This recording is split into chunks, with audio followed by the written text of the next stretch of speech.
The fluorescent lights in the Pentagon's sub-level 7 security checkpoint buzzed with the persistence of angry wasps, casting harsh shadows across Captain Marcus Webb's weathered face as he scrutinized the identification card in his hand.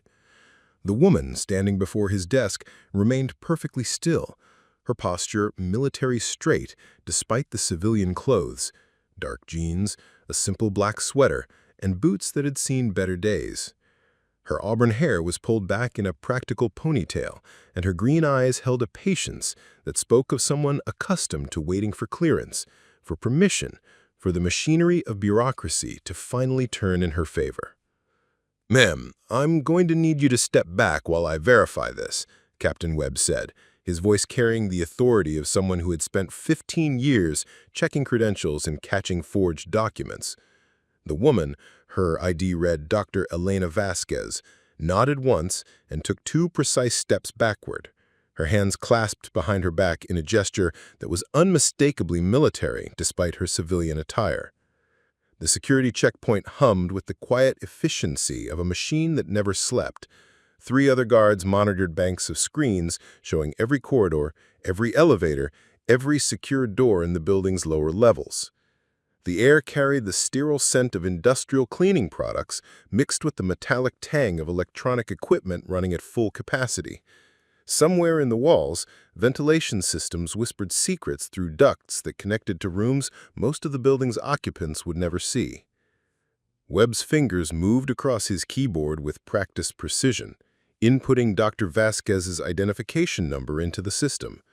The computer screen flickered once, then displayed a loading icon that spun with maddening slowness. He'd seen thousands of clearance requests in his career, contractors, consultants, generals with more stars than sense, and civilians with connections that opened doors mere mortals couldn't even find. But something about this woman felt different. She carried herself with the quiet confidence of someone who belonged in places most people feared to imagine. "First time in sub-level 7, Doctor?" Webb asked, his tone professionally neutral while he waited for the system to respond. It was small talk, the kind of conversation that filled awkward silences during security processing, but he found himself genuinely curious about her answer. "No, Captain," she replied, her voice soft but clear, "though it's been a while." The computer screen suddenly flooded with text, line after line of classification codes, security clearances, and access permissions that made Webb's eyes widen. He'd processed clearances for 4-star generals that looked less comprehensive than what he was seeing now, but the header at the top of the file made his blood turn to ice water in his veins. Omega clearance. Webb had been working in Pentagon security for 15 years. He'd seen clearances that required congressional approval, projects that existed only as whispered rumors in secure briefing rooms, and files that carried warning labels about the consequences of unauthorized access. But Omega clearance was something he'd only heard mentioned in hushed conversations between senior officers who spoke in code in acronyms that weren't supposed to exist. Omega clearance was the kind of authorization that meant the person holding it could walk into rooms where decisions were made that changed the course of history. His hand trembled slightly as he reached for his secure phone, the red handset that connected directly to his commanding officer's desk 3 floors above. But before he could lift the receiver, Dr. Vasquez spoke again, her voice carrying a gentle authority that somehow made him pause. "Captain Webb," she said, and the fact that she knew his name without reading his nameplate sent a chill down his spine. "I understand your concern. Protocol requires that you verify any Omega-level clearance with your superior officer. But before you make that call, I need you to look at the timestamp on that file." Webb's eyes darted back to the screen, scanning the dense text until he found the date. The file had been created 18 months ago, but the last access date made him lean forward in his chair, certain he was misreading the information. According to the computer, this file had been accessed continuously for the past 72 hours by someone with administrative privileges that exceeded his security clearance by several levels. "Ma'am, I'm gonna need you to step back while I verify this," Captain Webb said, his voice tight with confusion and growing unease. This file shows that someone has been monitoring your location and activities for the past 3 days. Are you aware of this?" Dr. Vasquez's expression didn't change, but something flickered behind her green eyes, a shadow of pain that was quickly suppressed. "Yes, Captain, I'm aware." She paused, seeming to weigh her words carefully. "I'm here because they finally decided I was ready to come home." The word home hung in the recycled air between them like a question that neither of them was qualified to answer. Webb found himself studying her face more carefully, noting the faint scar that traced along her left temple, barely visible beneath her hairline. Her hands, he realized, bore the subtle marks of someone who had worked with dangerous equipment, small burns on her fingertips, a thin line across her knuckles that spoke of close encounters with sharp edges. These weren't the soft hands of an academic who spent her time in libraries and lecture halls. Behind him, Sergeant Jennifer Martinez glanced up from her own workstation, catching the tension in Webb's posture. Martinez had been working security for 8 years, and she'd developed an instinct for situations that required backup. She quietly saved her work and angled her chair to get a better view of the checkpoint, her hand resting casually near her sidearm. The other 2 guards, Corporal James Thompson and Specialist Sarah Chen, continued their monitoring duties, but were clearly aware that something unusual was happening at the main checkpoint. "Dr. Vasquez," Webb said, his training taking over as he tried to process the implications of what he was seeing on his screen. "I'm going to need you to remain here while I contact the appropriate authorities to verify your clearance. This is standard protocol for—" "Captain," she interrupted gently, "I need you to scroll down to the special instructions section of that file, please." Webb hesitated for a moment, then used his mouse to navigate further down the document. What he found there made his mouth go dry. The special instructions were brief but unambiguous. "Subject is authorized for immediate access to all designated areas. Any delay in processing will result in automatic security review of handling personnel.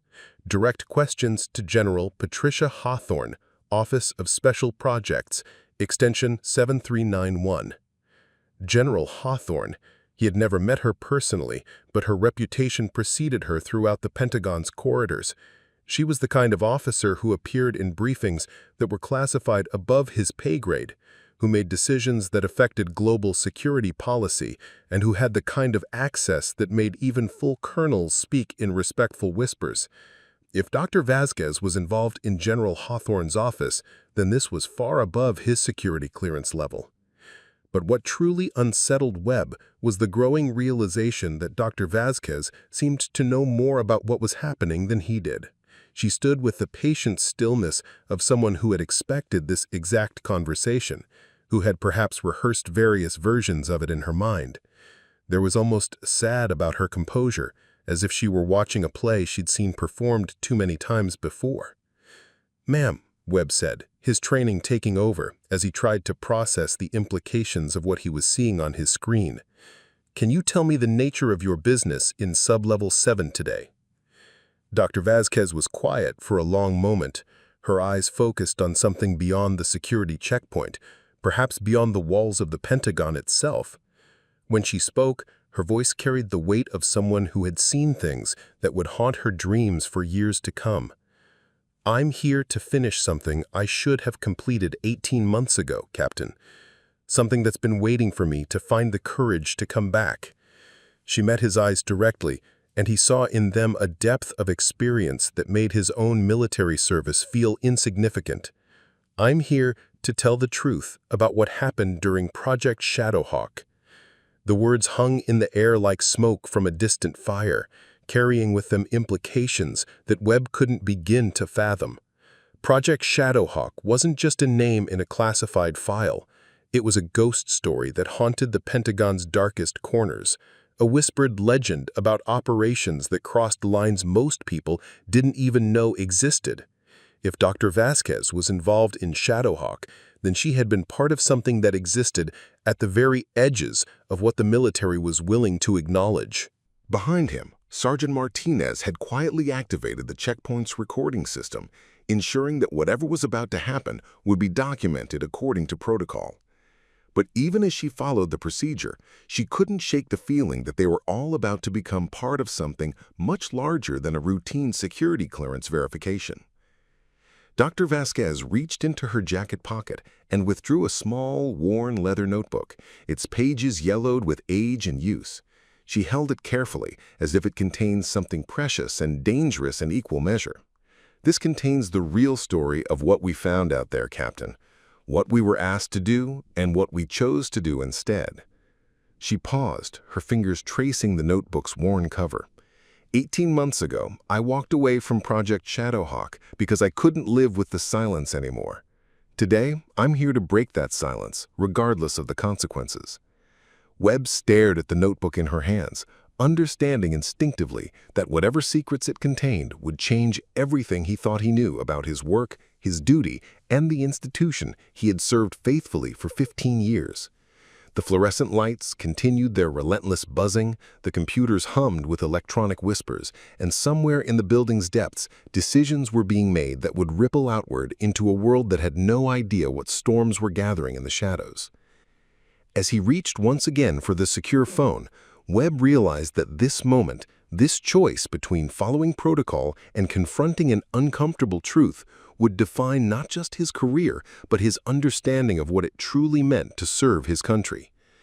The phone felt heavier in his hand than it ever had before, and Dr. Elena Vasquez waited with the patient dignity of someone who had already made peace with whatever consequences lay ahead. The journey to Sub-Level 7 had begun for Dr. Elena Vasquez 18 months earlier, though she would argue that the real beginning stretched back much further. To a childhood spent in the shadow of her father's military service, to late nights in graduate school when she'd chosen theoretical physics over the safer path of engineering, to the moment she'd first glimpsed equations that seemed to describe the impossible and decided that impossible was exactly where she needed to be. Her apartment in Arlington had become a fortress of solitude during those 18 months of self-imposed exile from the Pentagon's inner circles. The walls were lined with bookshelves that held an eclectic mix of quantum physics textbooks, philosophy volumes, and worn paperback novels that served as her escape when the weight of knowledge became too heavy to bear. A small desk by the window overlooked a courtyard where children played games that reminded her of simpler times before she'd learned that the universe contained possibilities that most people were better off never imagining. Elena's daily routine had settled into a rhythm that was part penance, part preparation. She woke each morning at 5:30 a.m., not because she had anywhere to be, but because the discipline of early rising kept her anchored to the world of the living. Coffee first, always black, always in the same ceramic mug her sister Maria had given her for her 30th birthday, decorated with a cartoon physicist and the words, "I put the fun in fundamental forces." It was a joke that had once made her laugh. Now it served as a daily reminder of the person she had been before Project Shadowhawk had changed everything. The morning ritual included 30 minutes of reading, not physics journals or classified reports, but poetry. Emily Dickinson, Pablo Neruda, Mary Oliver. Words that dealt with beauty and mystery without trying to weaponize either. She discovered that poetry helped keep her grounded in her humanity, preventing her from disappearing entirely into the abstract realm of theoretical possibility where she'd spent so much of her professional life. After coffee and poetry came the physical routine, a 5-mile run through the streets of Arlington, past houses where families were beginning their days with the comfortable assumption that the world made sense, that the laws of physics were fixed and benevolent, and that the government agencies tasked with protecting them operated within boundaries that reasonable people could understand. Elena envied their innocence as she ran past their windows, her footsteps marking time to the rhythm of secrets she couldn't share. During those long runs, her mind would invariably drift back to the laboratory where Project Shadowhawk had been born. The facility didn't appear on any official Pentagon floor plans, accessible only through a service elevator that required 2 different keycards and a biometric scan. The lab itself had been a marvel of engineering.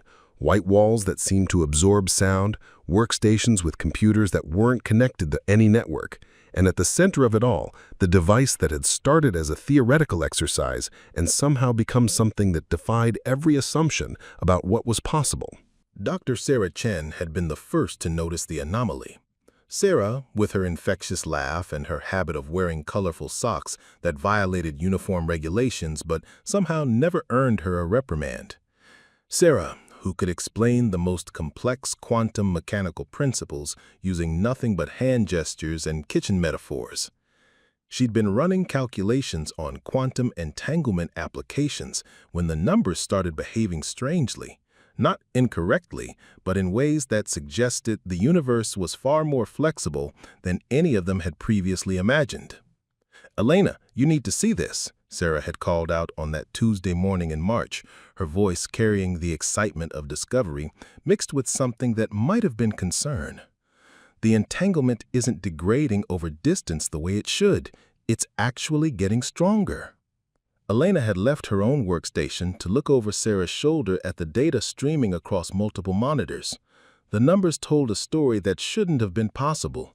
Quantum particles maintaining their mysterious connection across distances that should have broken any link between them, and doing so with an efficiency that seemed to increase rather than decrease as the separation grew. It was as if the universe had a sense of humor and was playing jokes on physicists who thought they understood the rules.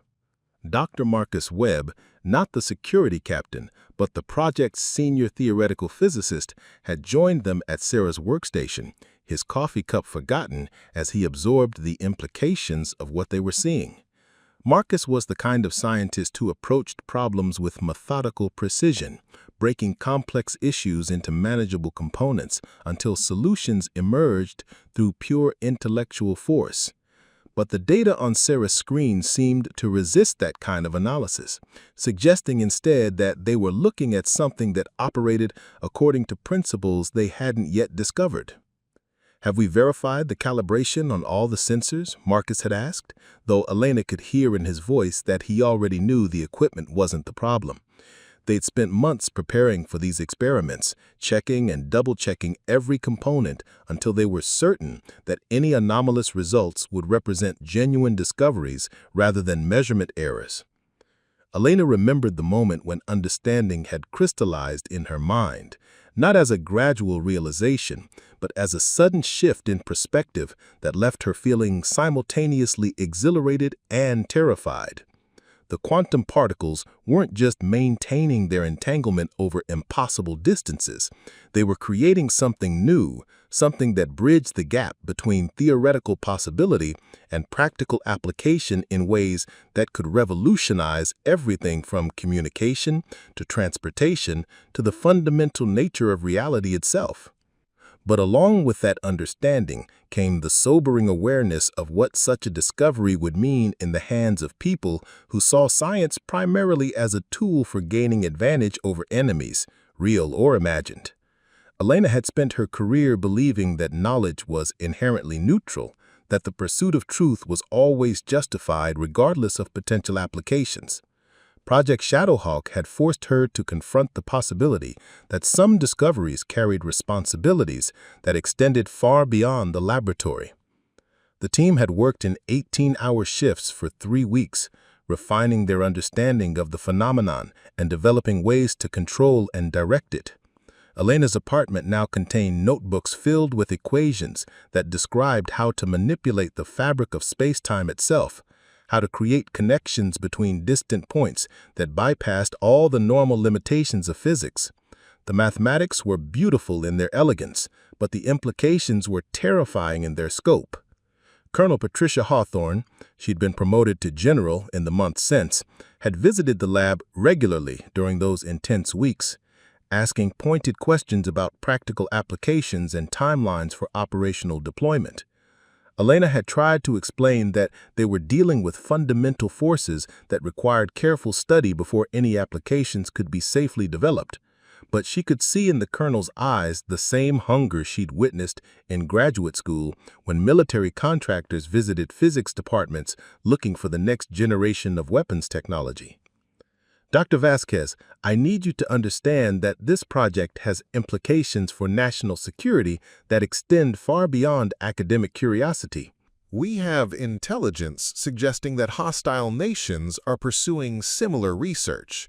We cannot afford to be second in this particular race. Elena had nodded respectfully, but privately she'd begun to question whether the race itself was worth winning.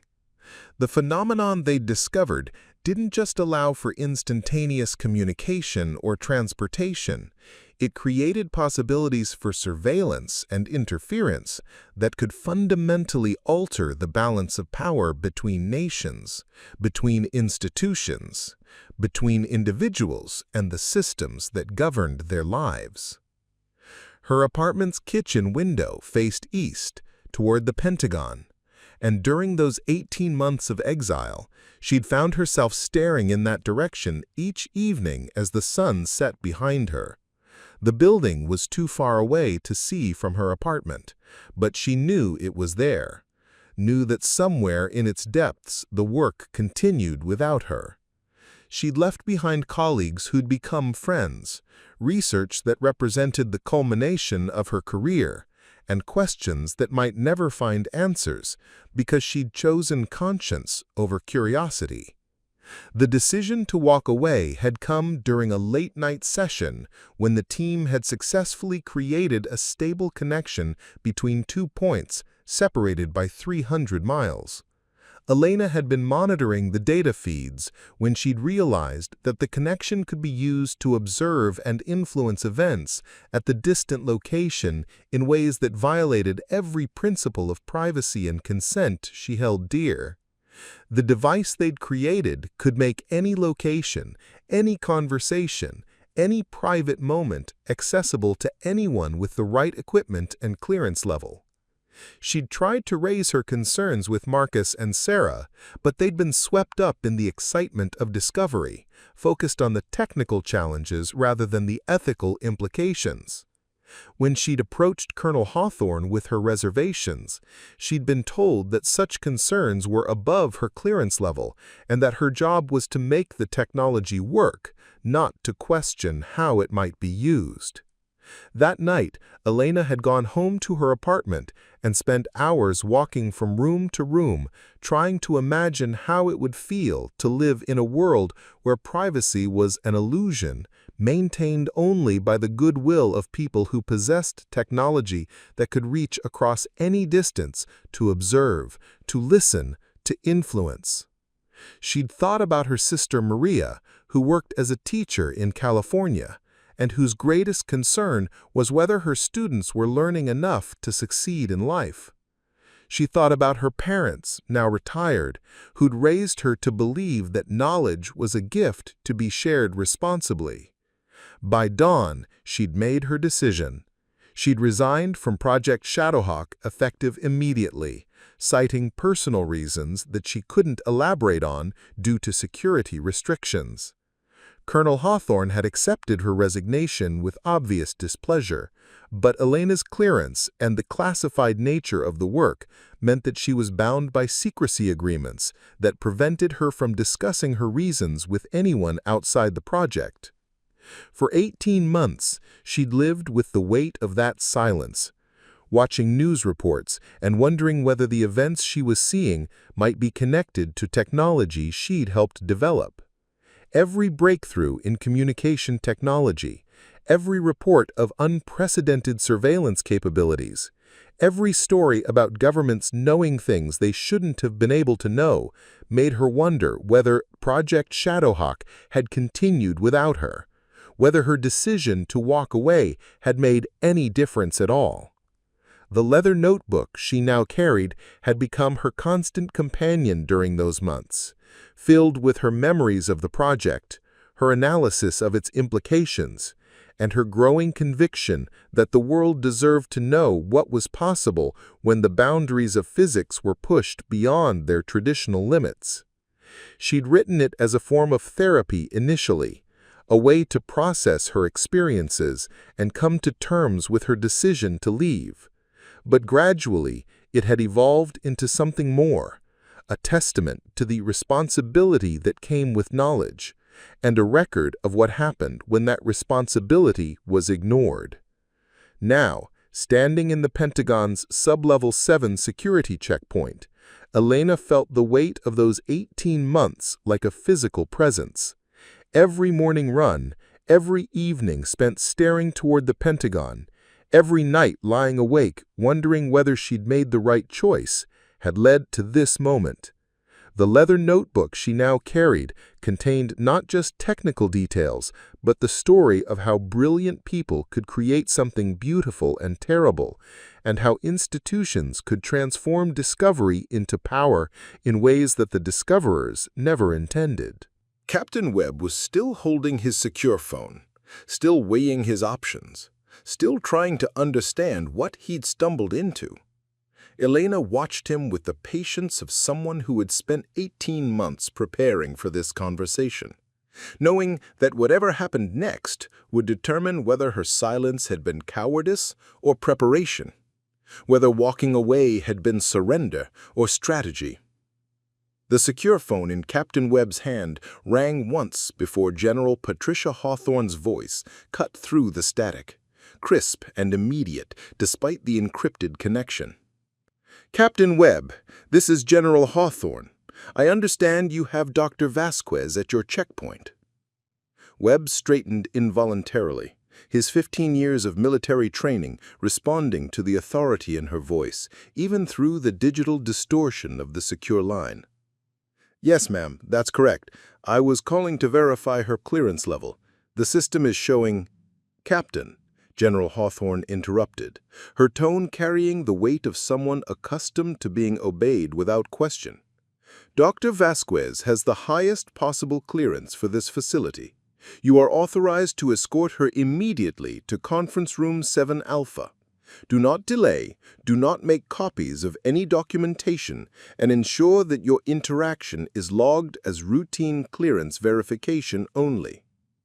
The line went dead with a finality that left Webb staring at the receiver in his hand. Behind him, Sergeant Martinez had been listening to every word, her expression carefully neutral, but her posture alerting him to the fact that she understood they were now part of something that extended far beyond routine security procedures. The other guards, Thompson and Chen, continued their monitoring duties, but Webb could see the tension in their shoulders, the way they held themselves ready for orders that might come without warning. "Dr. Vasquez," Webb said, carefully replacing the secure phone in its cradle, "the General has authorized me to escort you to Conference Room 7 Alpha. If you'll please follow me." Elena nodded once, her expression unchanged, but Webb caught the slight tightening around her eyes that suggested she'd been expecting this summons for longer than the past few minutes. She fell into step beside him as they moved through the security checkpoint toward the corridor that led deeper into Sub-Level 7. Her civilian clothes making her seem oddly out of place among the military personnel and contractors who populated the Pentagon's most classified levels. The corridor stretched ahead of them like a tunnel through institutional memory, its walls lined with portraits of military leaders whose decisions had shaped decades of policy, and whose names appear in history books with varying degrees of reverence or condemnation. Fluorescent lighting cast everything in the harsh white glow that made secrets seem somehow more official, more legitimate, as if the sterile environment could sanitize the moral complexity of the decisions made in these underground chambers. As they walked, Webb found himself studying Dr. Vasquez from the corner of his eye, trying to reconcile the quietly composed woman beside him with the extraordinary clearance levels displayed in her file. She moved with the confident stride of someone who belonged in these corridors, but there was something in her demeanor that suggested she'd paid a price for that belonging, a subtle wariness that spoke of someone who'd learned not to trust institutional authority completely. "Captain," she said quietly as they passed a junction where two corridors met, "have you been working Pentagon security long?" It was casual conversation, the kind of small talk that filled awkward silences during routine escorts, but Webb detected something more purposeful in her question. 15 years, ma'am, since right after I finished my tour in Afghanistan. Afghanistan, she repeated thoughtfully. Then you understand what it's like to serve in situations where the official story and the reality on the ground don't always align perfectly. Webb felt a chill that had nothing to do with the air conditioning system. Her comment touched on experiences he rarely discussed, memories of operations where the justifications provided in briefing rooms seemed increasingly disconnected from what he'd witnessed in the field. Yes, ma'am. I understand that reality can be more complicated than the paperwork suggests. They'd reached Conference Room 7 Alpha, its heavy steel door marked only with a number and a small placard indicating that the room was equipped for secure communications. Webb used his keycard to unlock the door, noting how Dr. Vasquez waited patiently for him to complete the security procedures despite her own clearance level being far higher than his. It was a small gesture of courtesy that spoke to character, to someone who understood that protocols existed for reasons beyond mere bureaucracy. The conference room was larger than Webb had expected, with a polished table surrounded by chairs that had hosted conversations he couldn't begin to imagine.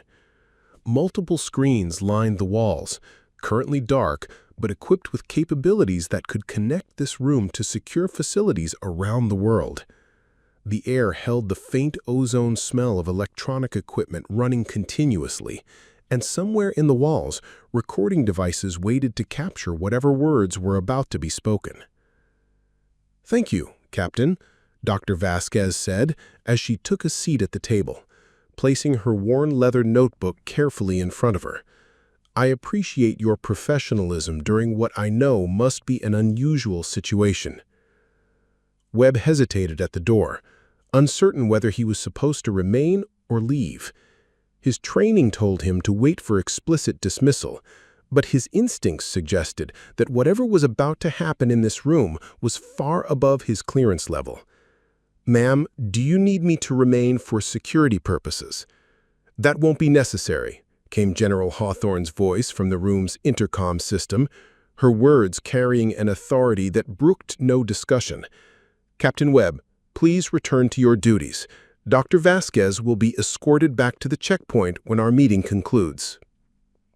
As the door closed behind him, with the solid finality of reinforced steel meeting reinforced frame, Webb found himself walking back through the corridors with questions multiplying in his mind like cells dividing under a microscope.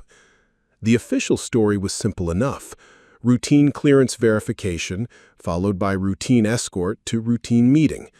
But the tension in Dr. Vasquez's shoulders, the weight of history in her leather notebook, and the way General Hawthorne had taken personal control of the situation suggested that nothing about this encounter was routine.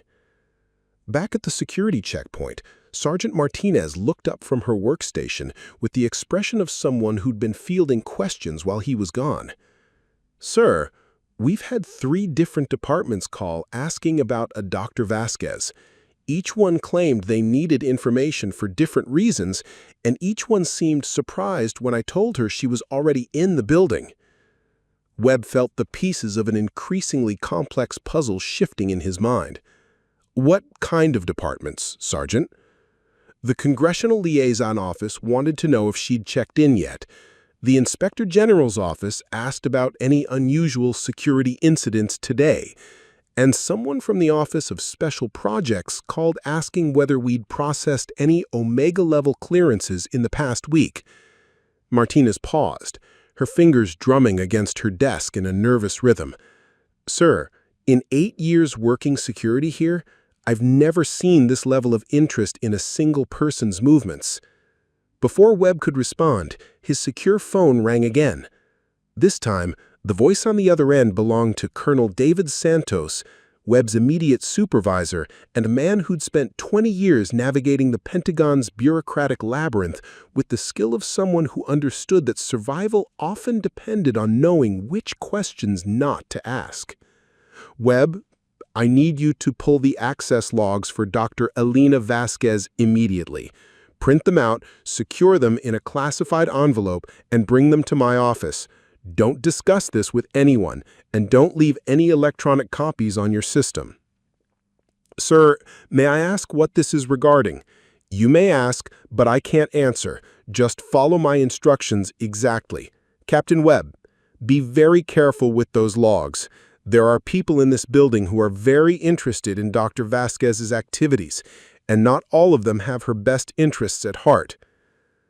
The line went dead, leaving Webb staring once again at a silent phone and wondering how a routine security clearance verification had evolved into something that seemed to involve half the Pentagon's senior leadership. He began accessing the electronic logs, watching as Dr. Vasquez's file populated his screen with information that made his previous concerns seem trivial in comparison. The access logs told a story that was both fascinating and troubling.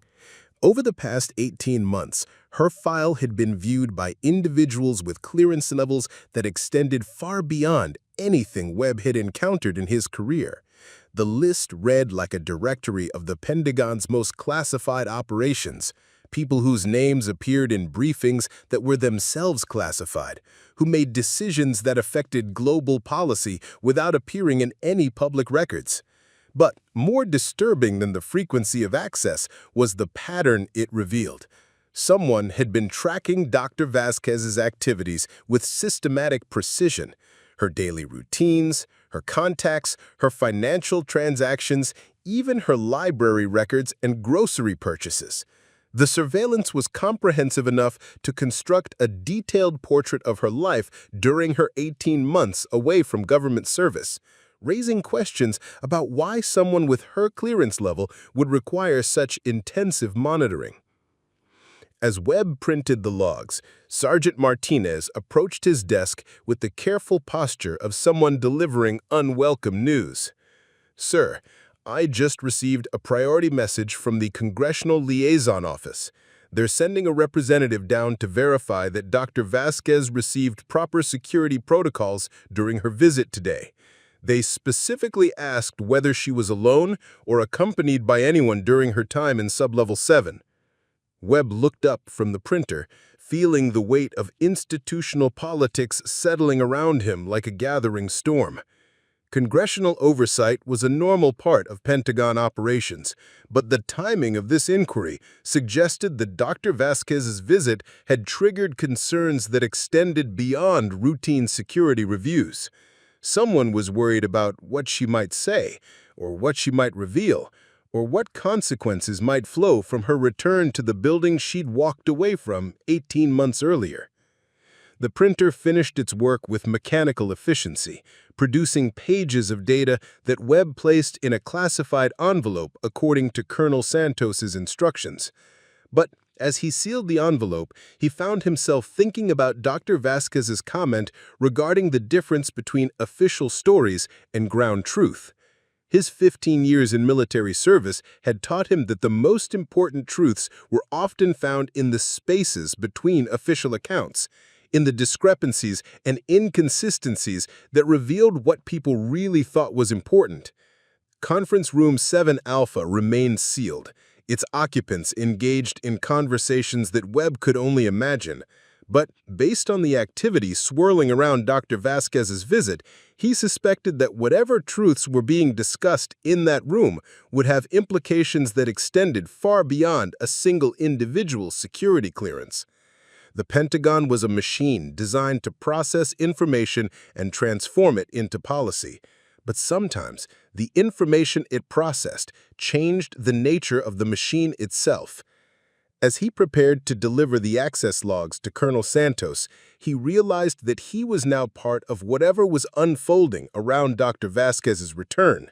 His role might be peripheral, limited to security verification and routine escorts, but the questions multiplying in his mind suggested that routine was the last thing anyone should expect from this situation. The fluorescent lights continued their relentless buzzing overhead. The computers hummed with electronic whispers, and somewhere in the building's depths, conversations were taking place that would reshape his understanding of the institution he'd served faithfully for 15 years. Webb tucked the classified envelope under his arm and headed for Colonel Santos's office, carrying with him the growing awareness that some truths were too important to remain buried in the Pentagon's classified archives. Behind him, the security checkpoint continued its vigilant monitoring of Sublevel 7, its cameras and sensors recording the movements of people who believed their secrets were safe in the government's most secure facilities. But secrets, Webb was beginning to understand, had a way of demanding their own accounting, regardless of classification levels or clearance requirements. Meanwhile, in Conference Room 7 Alpha, Dr. Elena Vasquez sat across from General Patricia Hawthorne, her leather notebook open between them like a bridge spanning 18 months of silence and secrecy. The conversation that was about to unfold would determine whether the truths contained in that notebook would see the light of day, or whether they would be buried even deeper in the Pentagon's vast archive of uncomfortable realities.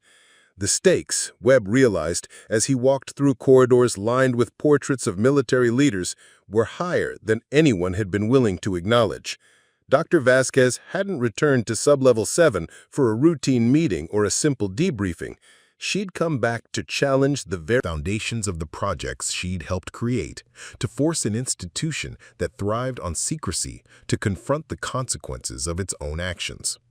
And Captain Marcus Webb, 15-year veteran of Pentagon security, found himself at the center of a story that would test everything he thought he knew about duty, loyalty, and the price of serving an institution that sometimes asked its people to choose between following orders and following their conscience.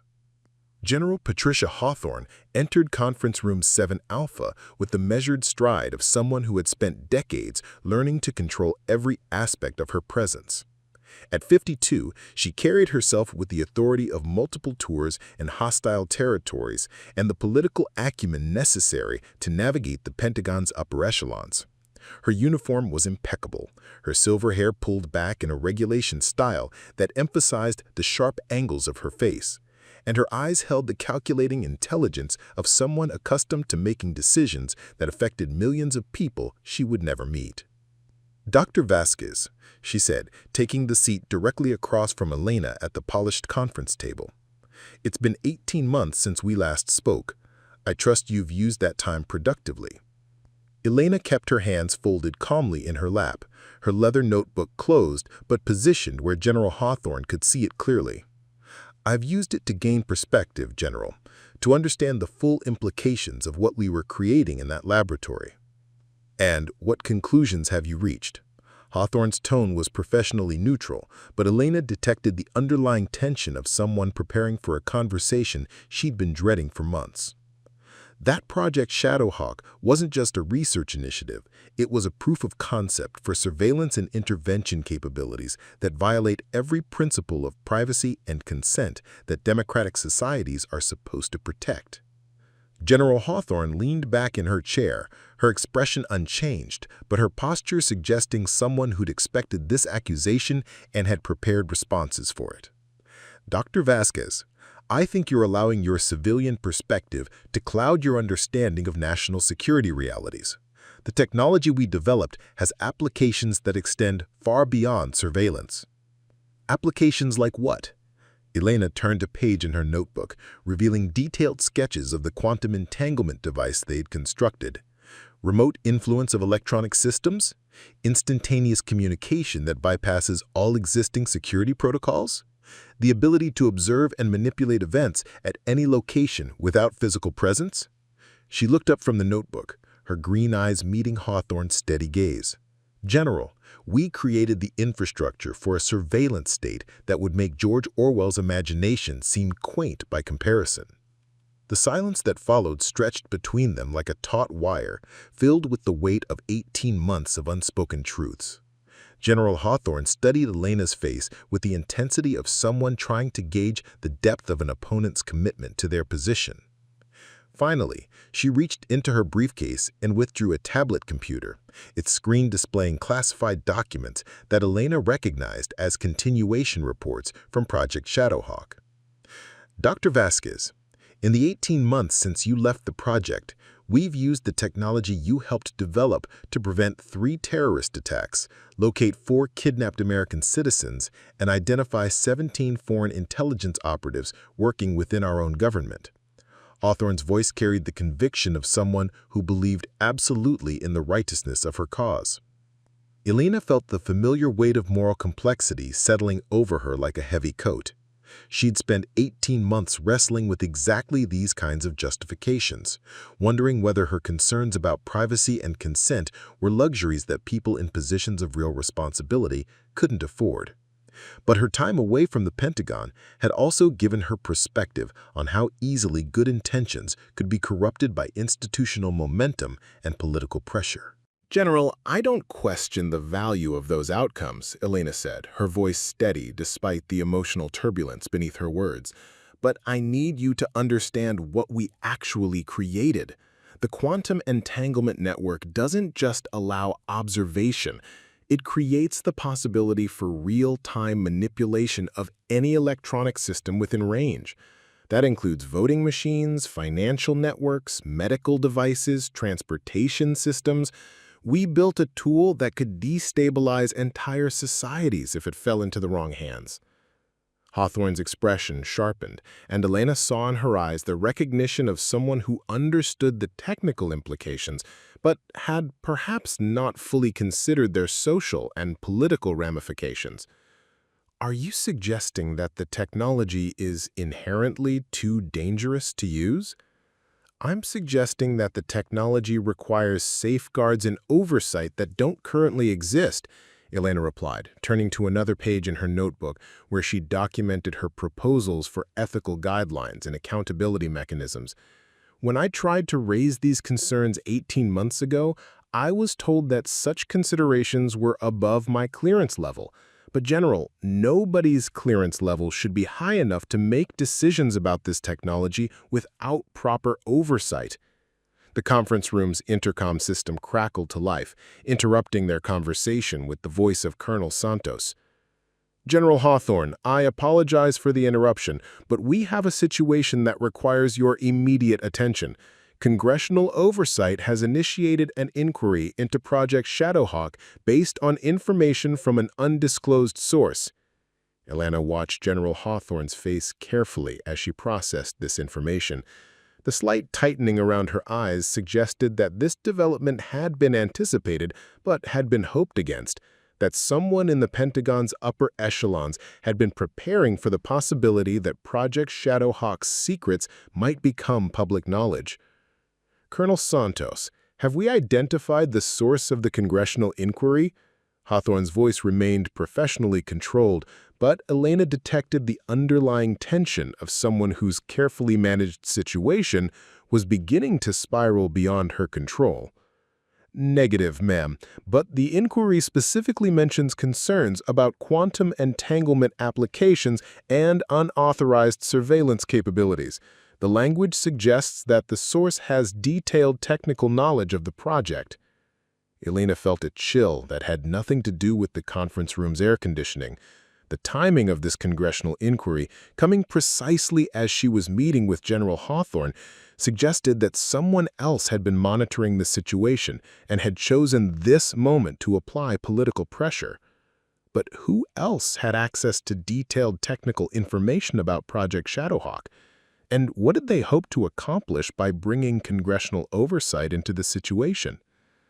"Dr. Vasquez," General Hawthorne said, her attention returning to Elena with renewed intensity, "I need to ask you directly, have you shared information about Project Shadowhawk with anyone outside authorized channels?" "No, General," Elena replied honestly.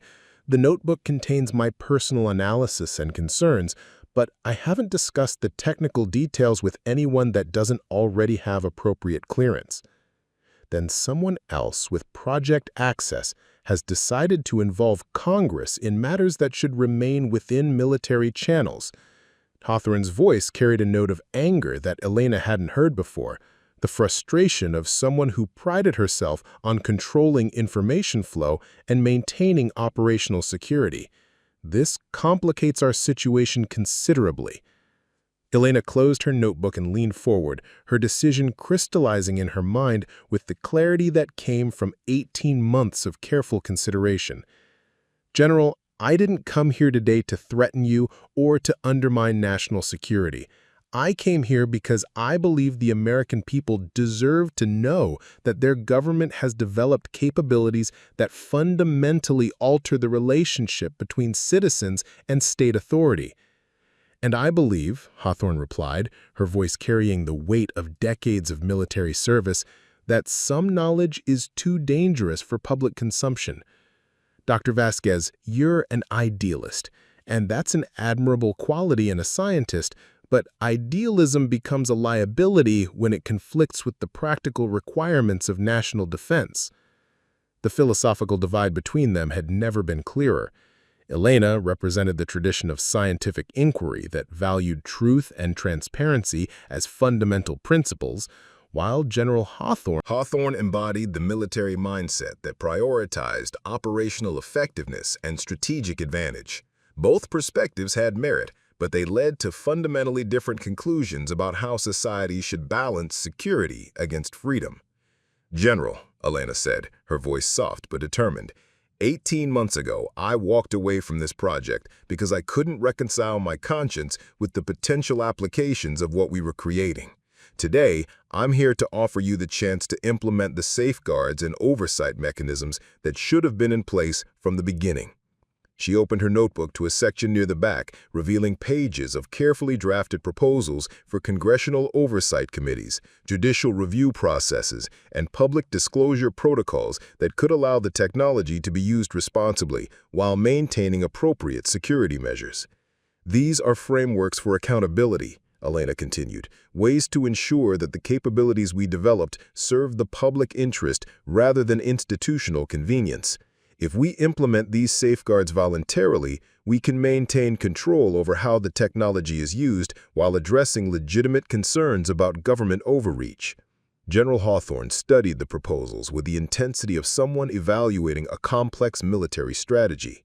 Elena could see her weighing the political implications, considering how voluntary transparency might be preferable to congressional investigation, calculating the costs and benefits of cooperation versus resistance. Dr. Vasquez, these proposals would require disclosure of capabilities that enemy states would find extremely valuable. You're asking me to compromise operational security for the sake of theoretical accountability measures. I'm asking you to recognize that operational security becomes meaningless if it's used to justify capabilities that undermine the very democratic institutions we're supposed to be protecting, Elena replied. General, the technology we created could be used to monitor and influence any electronic communication, any digital transaction, any computerized system. In the wrong hands, it becomes a tool for totalitarian control. The weight of her words settled over the conference room like smoke from a distant fire. General Hawthorne sat in silence for several minutes, her eyes fixed on Elena's proposals, while her mind processed implications that extended far beyond their current conversation.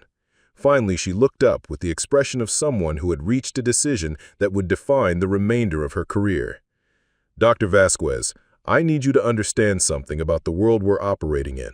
There are hostile nations developing similar technologies, terrorist organizations seeking capabilities that could destabilize entire regions, and political actors who would use any advantage to advance their own agendas at the expense of American interests.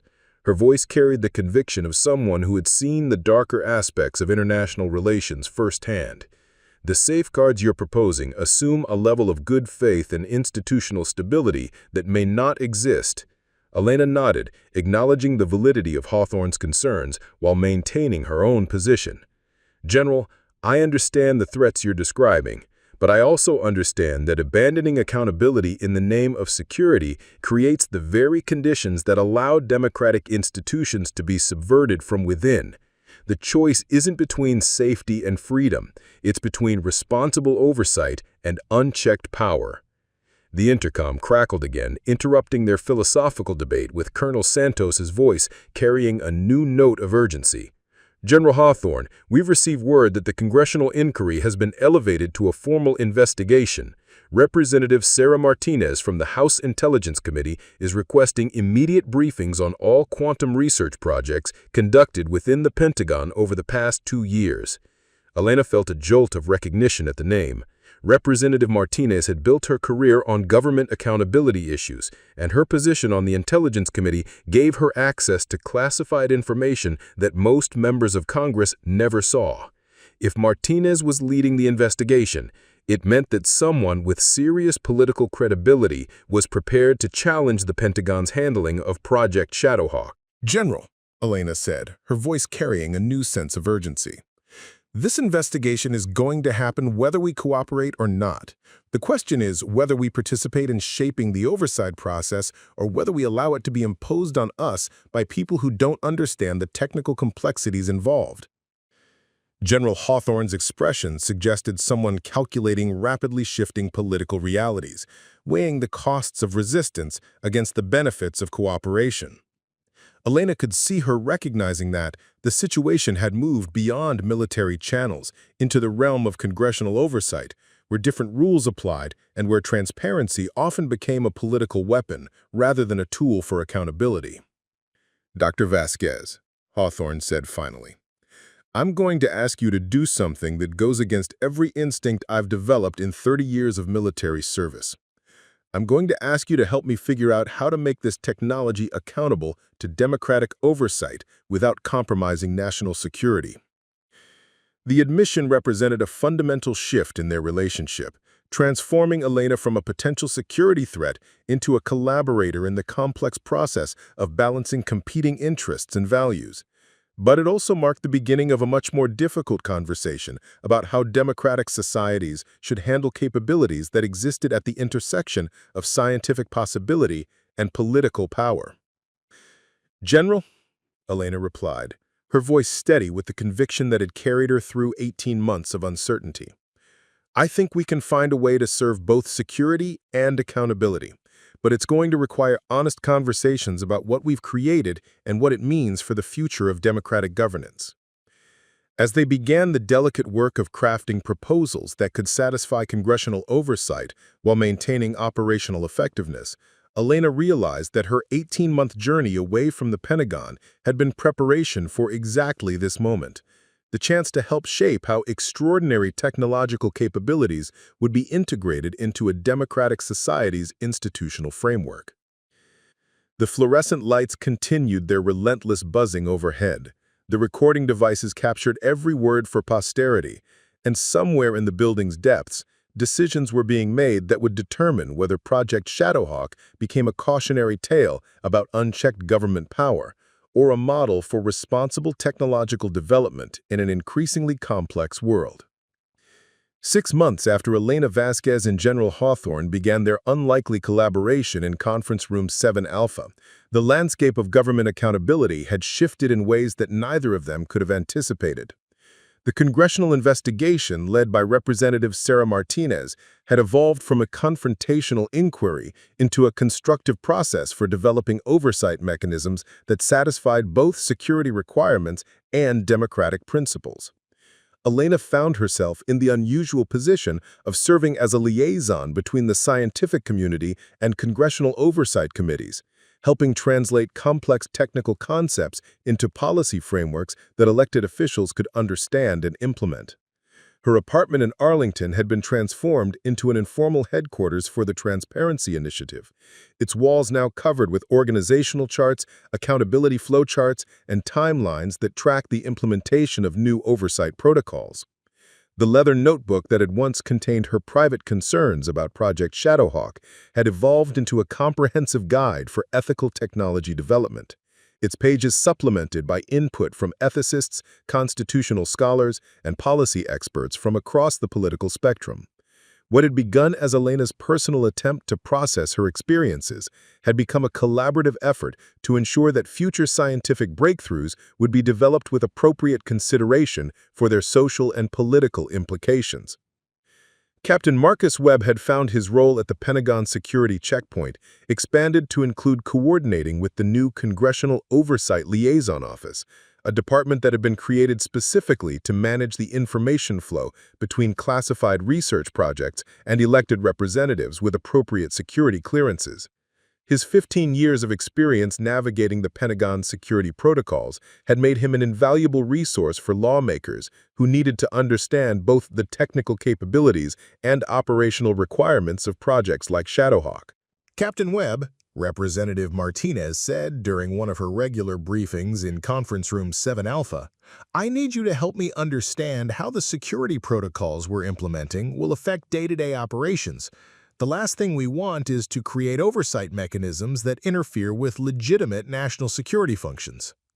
Webb had learned to appreciate Representative Martinez's approach to oversight, thorough but respectful, demanding transparency while acknowledging the legitimate requirements of classified operations. Her background as a former military intelligence officer gave her credibility with Pentagon personnel who might otherwise have resisted congressional involvement in their activities.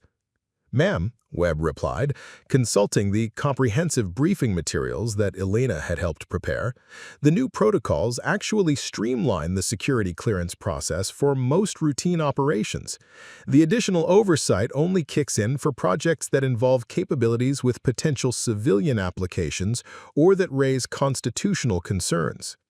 The implementation process had not been without challenges.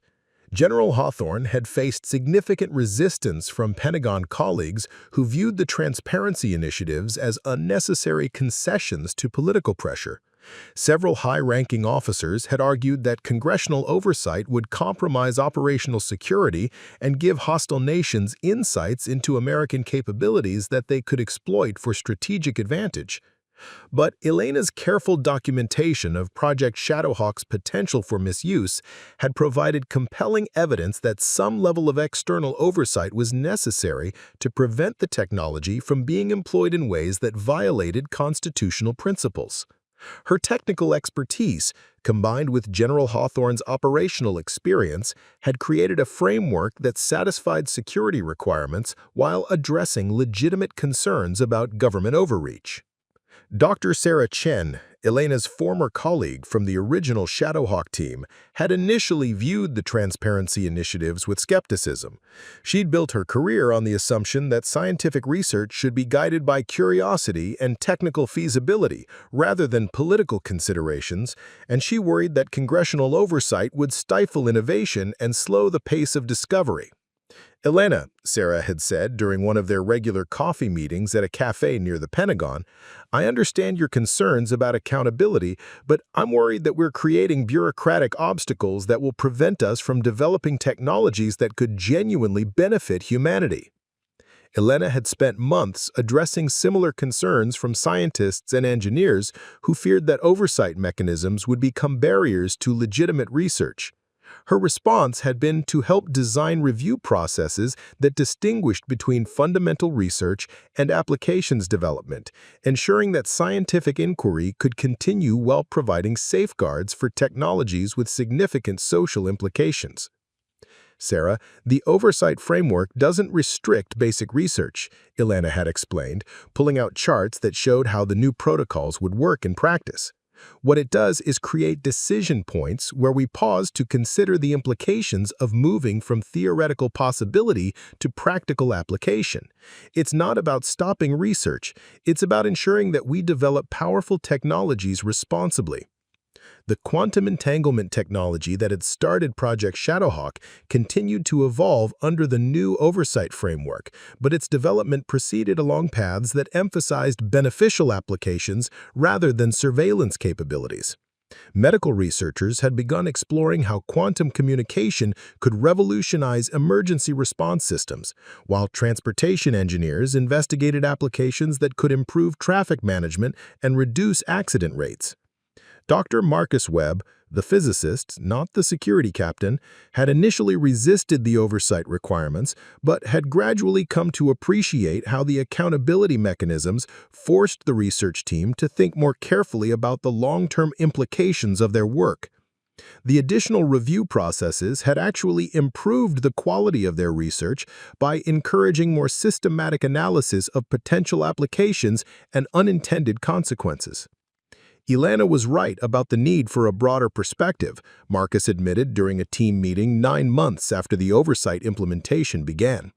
When we were focused purely on technical feasibility, we missed important questions about how the technology would interact with existing social and political systems. The oversight process has made us better scientists, not just more accountable ones. General Hawthorne's reputation within the Pentagon had undergone a complex transformation during the implementation period. Some colleagues viewed her cooperation with congressional oversight as a betrayal of military autonomy, while others recognized her efforts as a strategic adaptation to changing political realities. Her ability to navigate the competing demands of operational security and democratic accountability had ultimately enhanced her standing with senior leadership, who understood that the military's relationship with civilian oversight was evolving regardless of their preferences. General Hawthorne, Defense Secretary Robert Chen had told her during a private meeting in his Pentagon office, "Your handling of the Shadowhawk situation has become a model for how we manage the intersection of advanced technology and democratic governance. The President has specifically mentioned your work as an example of how military leadership can adapt to 21st century accountability requirements." But perhaps the most significant long-term impact of the Shadowhawk Oversight Initiative was its influence on how other government agencies approached the development of powerful technologies. The frameworks developed for quantum entanglement research had been adapted for artificial intelligence projects, biotechnology research, and cybersecurity initiatives, creating a government-wide approach to ensuring that technological capabilities remained consistent with democratic values. Elena's role had evolved from whistleblower to institutional reformer, helping design systems that could prevent future situations where scientists felt forced to choose between their conscience and their career. The personal cost of her 18-month exile from government service had been transformed into a professional asset, providing her with the credibility necessary to bridge the gap between scientific and political communities. Representative Martinez had become one of Elena's closest collaborators, recognizing that effective oversight required deep understanding of both technical capabilities and political implications. Their partnership had produced legislation that established permanent oversight mechanisms for emerging technologies, ensuring that future scientific breakthroughs would be developed with appropriate consideration for their social impact. Dr. Vasquez, Representative Martinez said during the one-year anniversary celebration of the Oversight Framework implementation, "Your courage in walking away from Project Shadowhawk and then returning to help fix it has created a template for how democracies can harness powerful technologies without sacrificing the principles that define our society." The celebration took place in the same conference room 7 Alpha where Elena and General Hawthorne had conducted their initial confrontation, but the atmosphere had transformed from tension to collaboration. Scientists, military officers, congressional representatives, and policy experts gathered to discuss lessons learned and future challenges in the ongoing effort to balance security requirements with democratic accountability.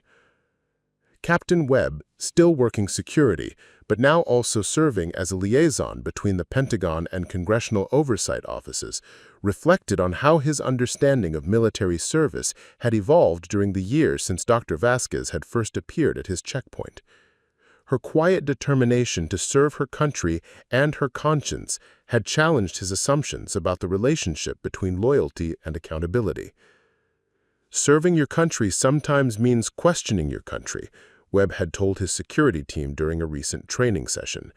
"Dr. Vasquez taught us that real patriotism requires the courage to demand that our institutions live up to their highest ideals, even when that demands uncomfortable changes." As the second year of oversight implementation began, Elena found herself involved in an even more ambitious project, developing international frameworks for managing quantum technologies that could affect global communication and security systems. Her work had attracted attention from allied nations seeking to develop their own accountability mechanisms, and she was beginning to envision a world where powerful technologies were developed collaboratively rather than competitively.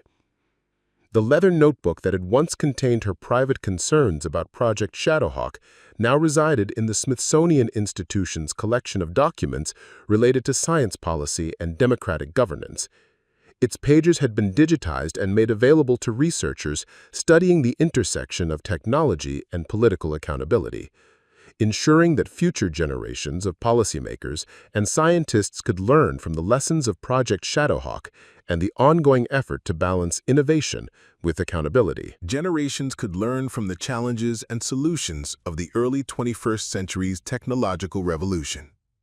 But Elena kept a photocopy of the notebook in her apartment, its pages serving as a reminder of the 18 months when she'd chosen conscience over career security, and the years that followed when that choice had evolved into a framework for responsible technological development.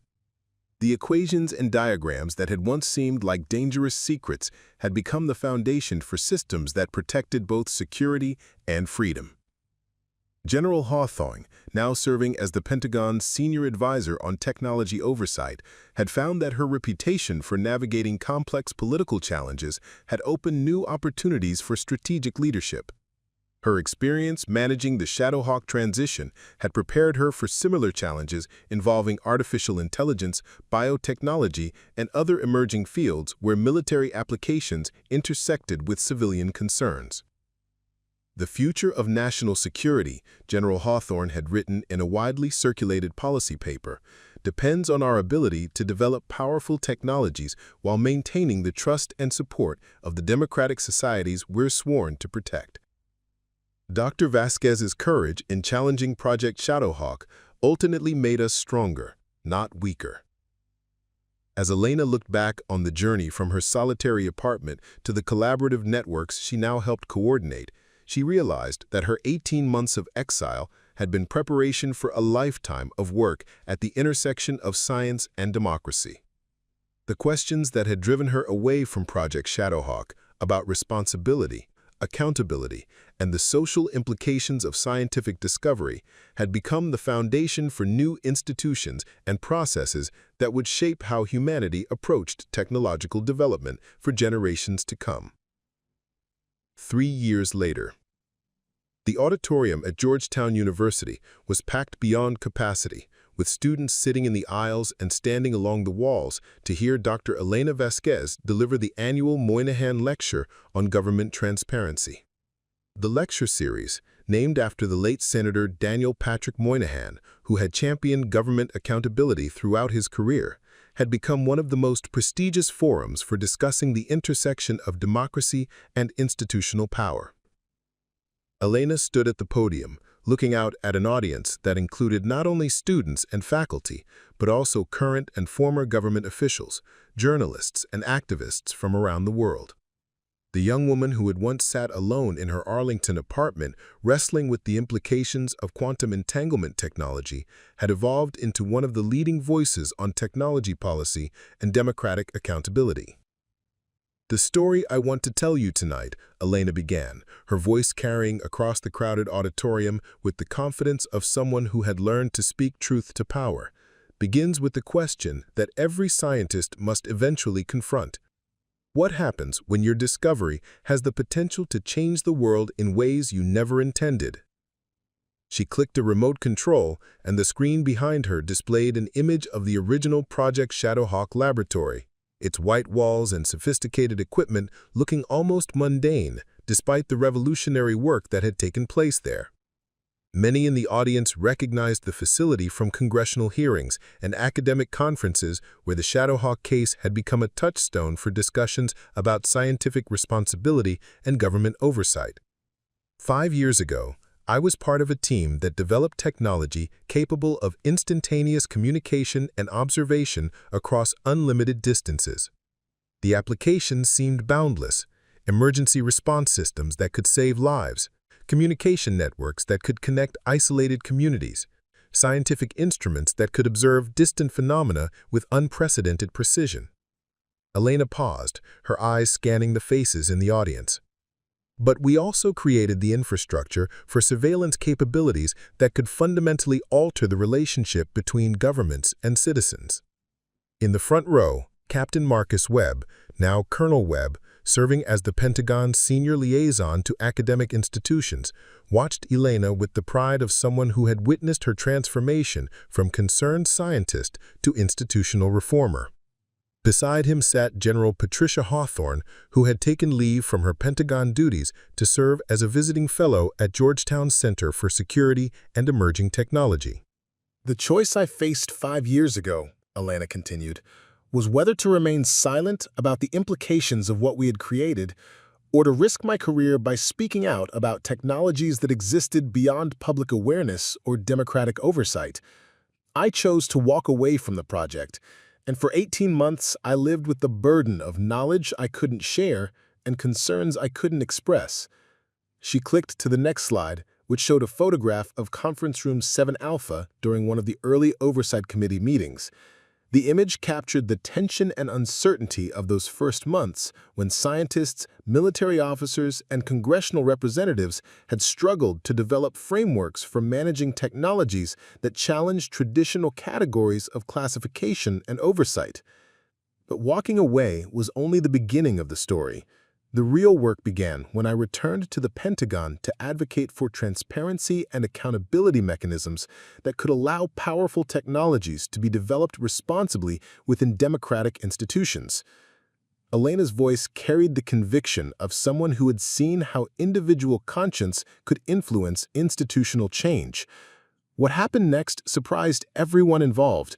We discovered that transparency and security weren't opposing values, but complementary requirements for maintaining public trust in democratic governance. The audience included several international observers who had come to study the American approach to technology oversight. Dr. Yuki Tanaka from Japan's Science and Technology Agency took careful notes on Elena's description of how oversight mechanisms had evolved to address both security requirements and democratic accountability.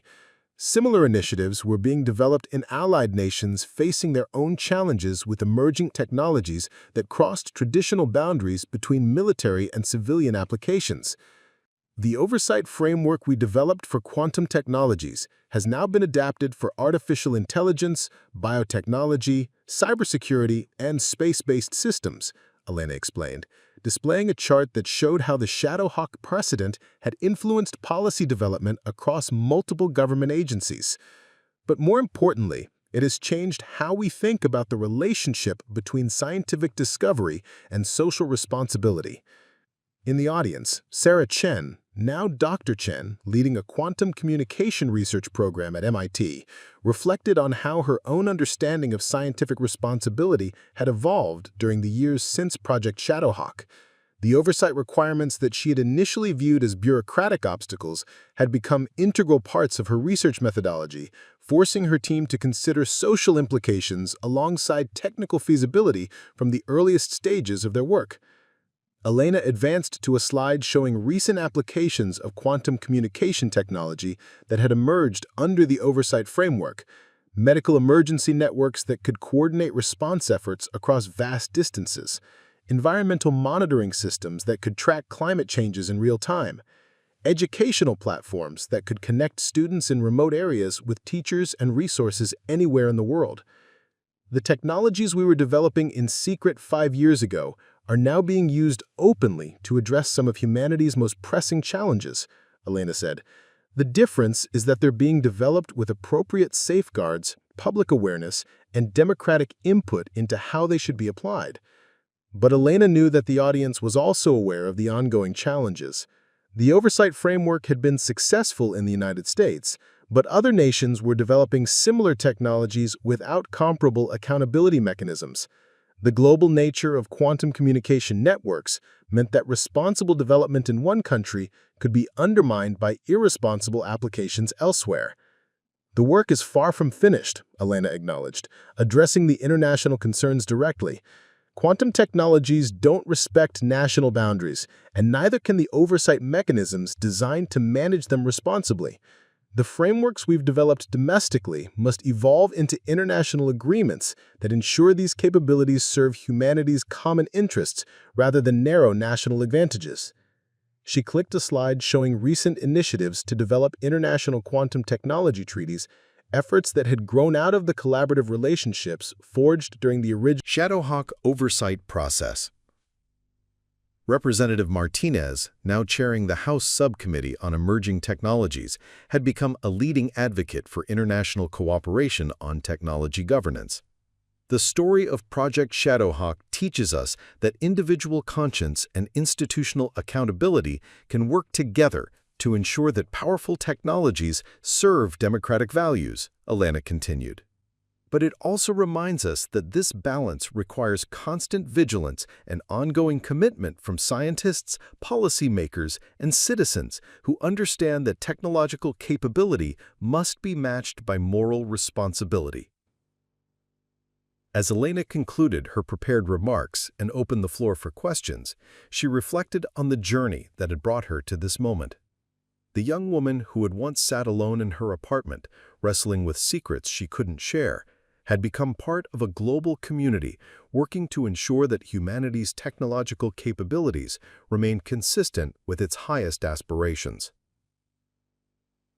5 years later, the International Quantum Governance Institute occupied a gleaming building in Geneva, its modern architecture reflecting the cutting-edge work taking place within its walls. Dr. Elena Vasquez, now serving as the Institute's founding director, stood in her office overlooking Lake Geneva, reviewing reports from research centers around the world that were implementing the accountability frameworks developed from the Shadowhawk precedent. The Institute had become the focal point for international cooperation on quantum technology governance, bringing together scientists, policymakers, ethicists, and civil society representatives from dozens of countries. What had begun as an American experiment in technology oversight had evolved into a global movement toward responsible innovation that balanced technological progress with democratic accountability.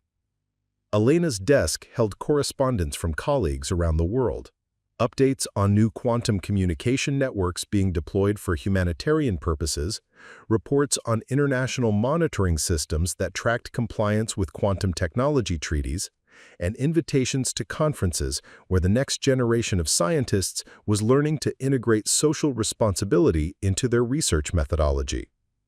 The leather notebook that had once contained her private concerns about Project Shadowhawk now occupied a place of honor in the Institute's library, displayed alongside other documents that had shaped the evolution of technology governance.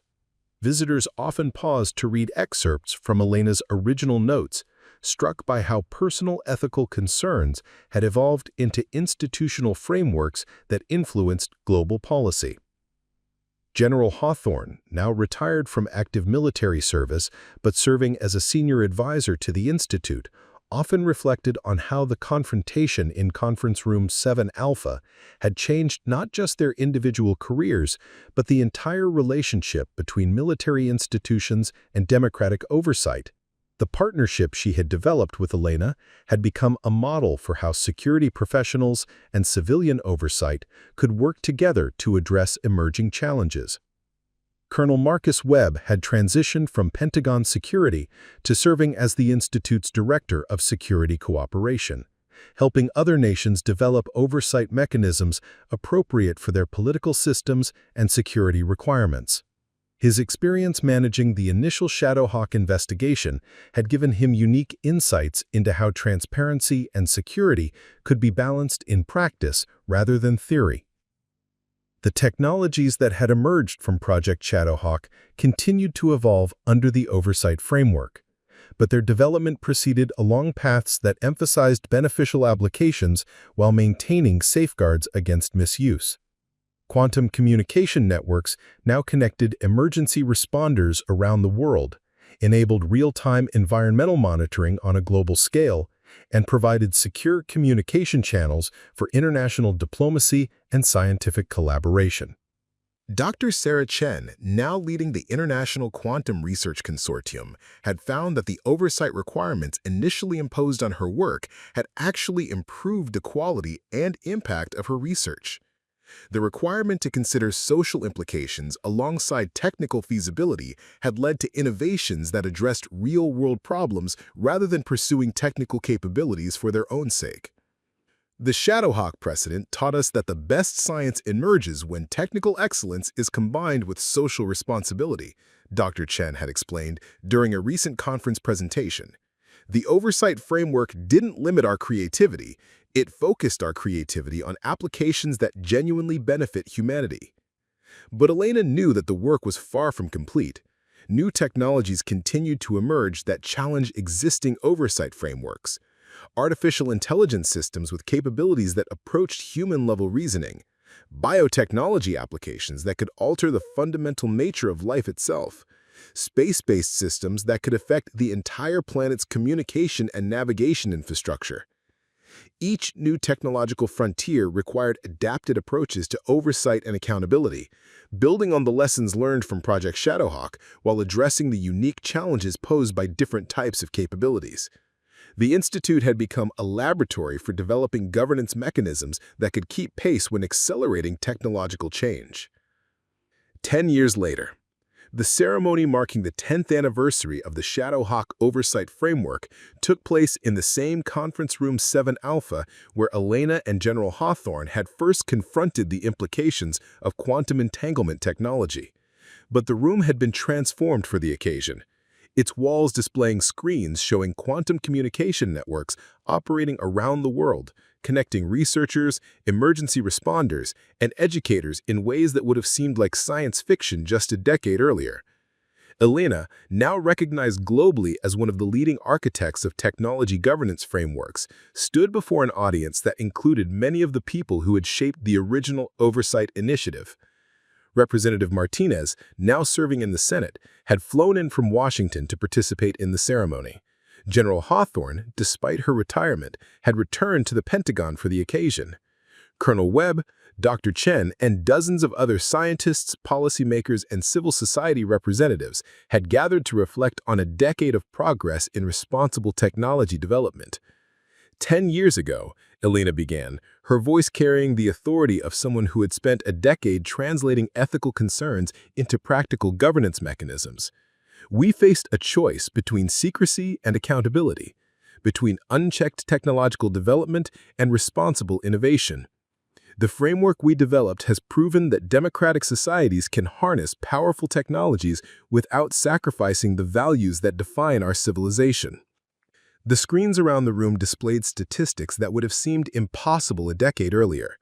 Quantum communication networks now connect hospitals in remote areas with medical specialists around the world, enabling life-saving consultations that bridged vast distances.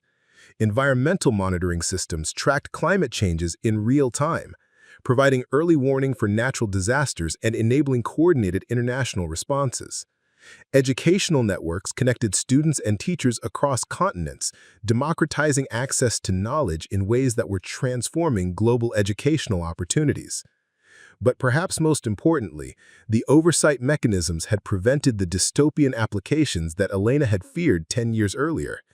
The same technologies that could have enabled unprecedented surveillance and control had instead become tools for empowerment and connection, serving humanity's shared interests rather than narrow institutional advantages. The young scientist who walked away from Project Shadowhawk 10 years ago, Elena reflected, looking around the room at colleagues who had become friends and collaborators, believed that conscience and career had to be in conflict. What we've learned is that serving your conscience and serving your country, serving humanity itself, are ultimately the same calling. As the ceremony concluded and the participants prepared to return to their ongoing work around the world, Elena paused for a moment in the empty Conference Room 7 Alpha. The leather notebook that had once contained her private concerns now resided in the Smithsonian, but its legacy lived on in the institutions and frameworks that had grown from those initial expressions of conscience. The journey from individual ethical concern to global governance framework had taken 10 years, but Elena understood that the work would continue for generations. Each new technological breakthrough would require adapted oversight mechanisms. Each new application would demand careful consideration of social implications. Each new challenge would call for the same courage that had brought her back to this room 10 years earlier to confront uncomfortable truths about power and responsibility.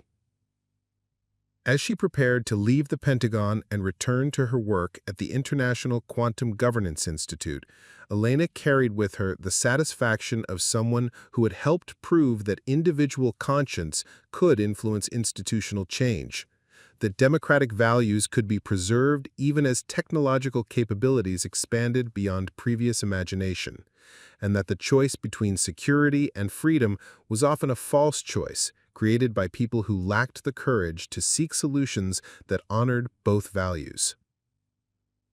The fluorescent lights that had buzzed overhead during countless classified meetings continued their relentless illumination, but their harsh glare now fell on frameworks and institutions designed to ensure that the conversations taking place in rooms like this one would be accountable to the democratic societies they were meant to serve.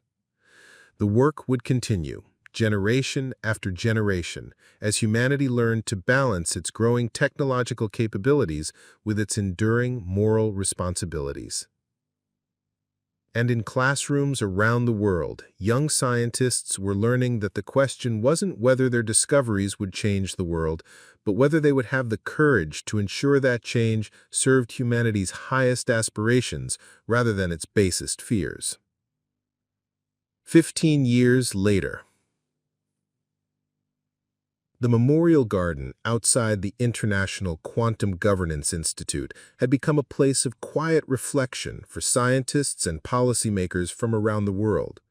Its centerpiece was a simple stone bench facing Lake Geneva, with a plaque that read, "In memory of those who chose conscience over convenience, truth over security, and humanity's future over institutional comfort."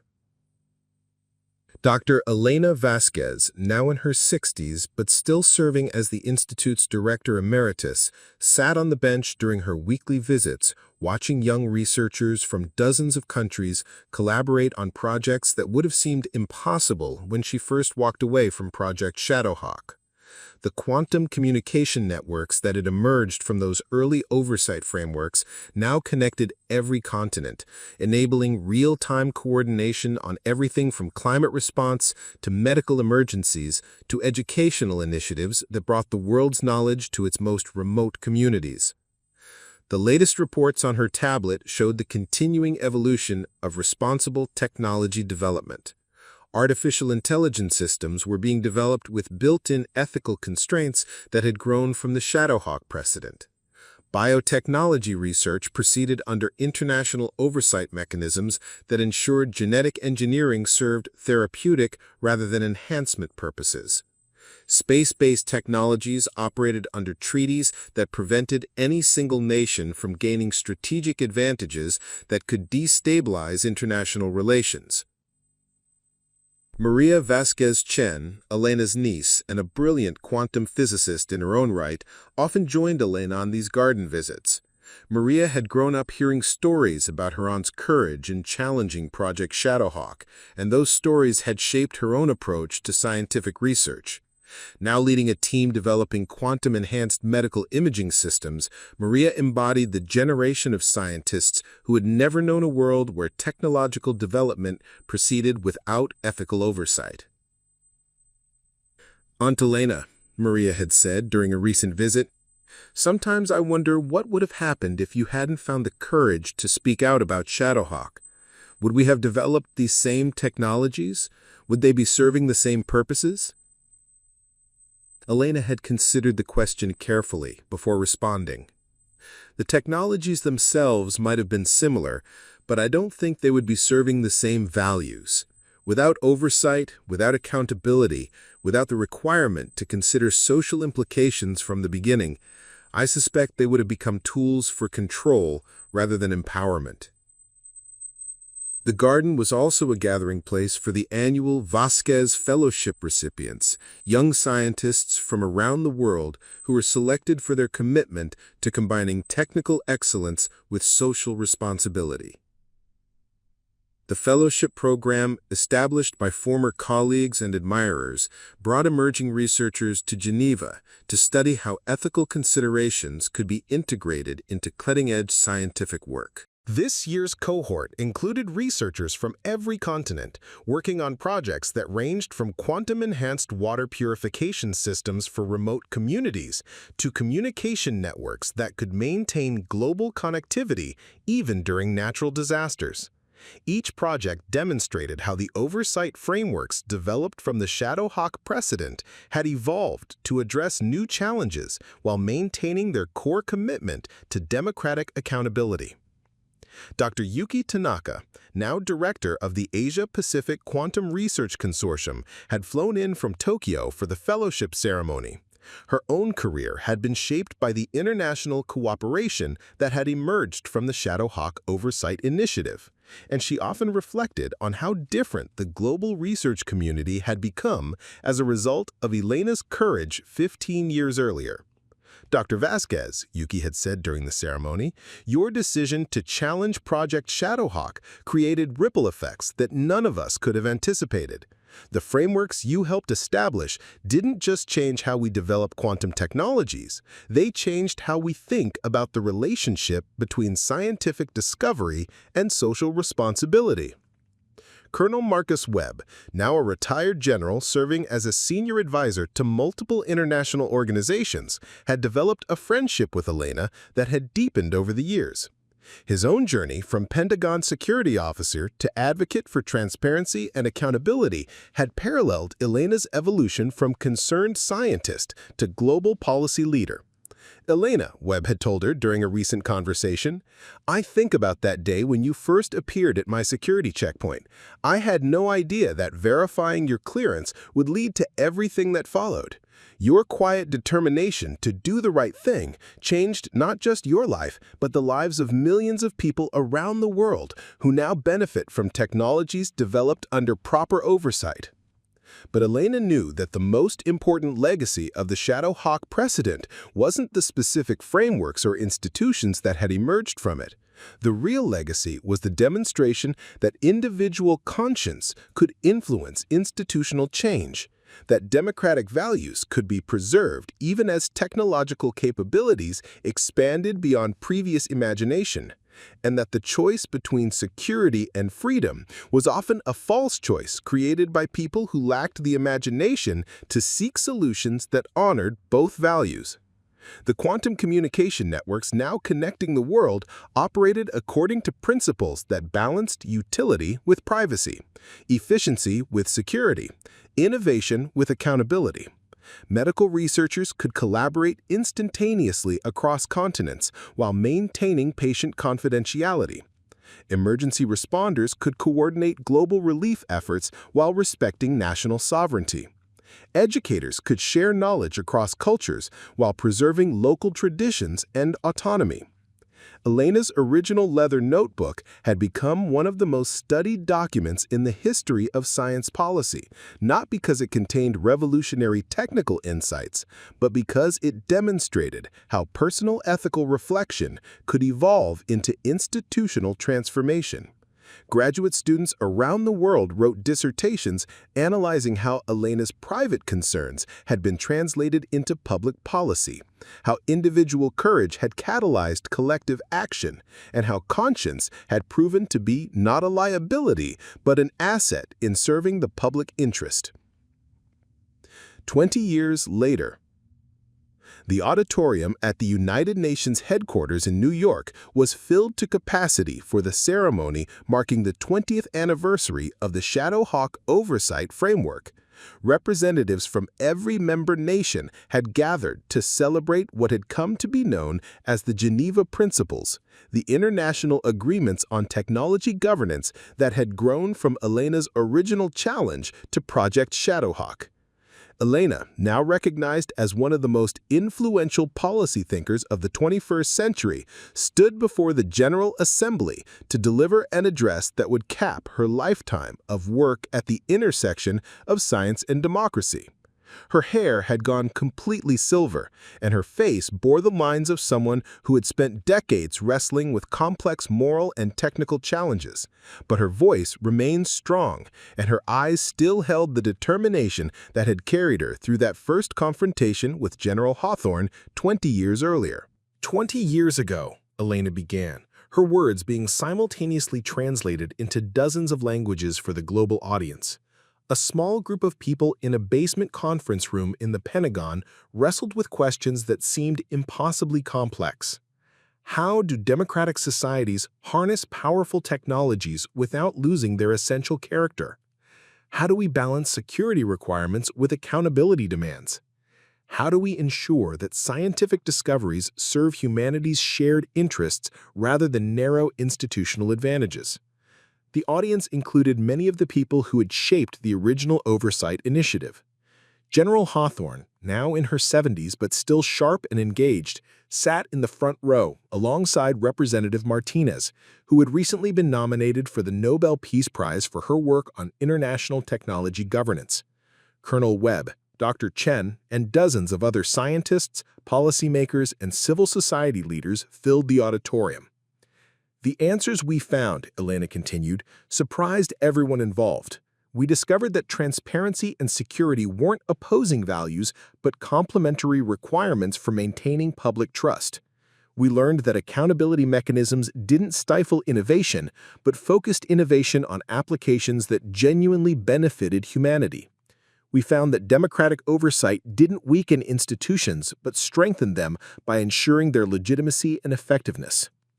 Behind Elena, screens displayed real-time data from quantum communication networks operating around the world, medical consultations connecting rural clinics with urban specialists, educational exchanges linking classrooms across continents, emergency coordination systems that could mobilize global responses to natural disasters within minutes of their occurrence, environmental monitoring networks that tracked climate changes in real time and enabled coordinated international responses.